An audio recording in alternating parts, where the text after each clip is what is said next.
IAS IPS കയറി വന്ന ഈ വീട്ടിലേക്ക് ഇവിടുത്തെ വാലിക്കാരിയുടെ മോളെ കെട്ടിക്കൊണ്ട് കയറി വരാൻ നാണമില്ലേടാ നിനക്ക്? ഈ കെട്ടിലമ്മേ മന്ത്രിമന്ദിരത്തിലേക്ക് കെട്ടി എഴുന്നള്ളിക്കാൻ വരുന്നില്ലേ? അതെ, അത് തന്നെയാണ് ഉദ്ദേശം. ആഭ്യന്തരമന്ത്രിയുടെ ഭാര്യ മന്ത്രിമന്ദിരത്തിൽ തന്നെയാ താമസിക്കേണ്ടത്. അല്ലാതെ അച്ചുവീട്ടിൽ അട്ടിപ്പേറ് കിടക്കുന്ന ഭർത്താക്കന്മാരുള്ള സ്ഥലത്ത് ഞങ്ങൾ താമസിക്കുമെന്ന് കരുതിയോ? ഇപ്പൊ ഞങ്ങളിവിടെ വന്നത് എന്നെ സ്നേഹിക്കുന്ന എന്റെ അമ്മയുടെ അനുഗ്രഹം വാങ്ങിക്കാനാ. വാ മോളെ, വലതുകാല് വെച്ച് ഐശ്വര്യമായിട്ട് കയറി വാ. ആ പടി ചവിട്ടി പോരുത്.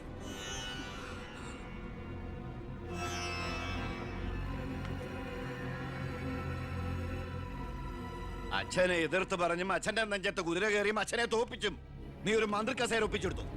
ആ പക മനസ്സിൽ കിടന്ന് നീറുമ്പോഴാ എനിക്ക് കണ്ണെടുത്താ കണ്ടുകൂടാത്ത ഒരുത്തിയുടെ കൈയും പിടിച്ച് നീ കുടുംബത്തിലേക്ക് കയറി വന്നിരിക്കുന്നത്. നീ മന്ത്രിയാണ്, എനിക്ക് പുല്ലാടാ.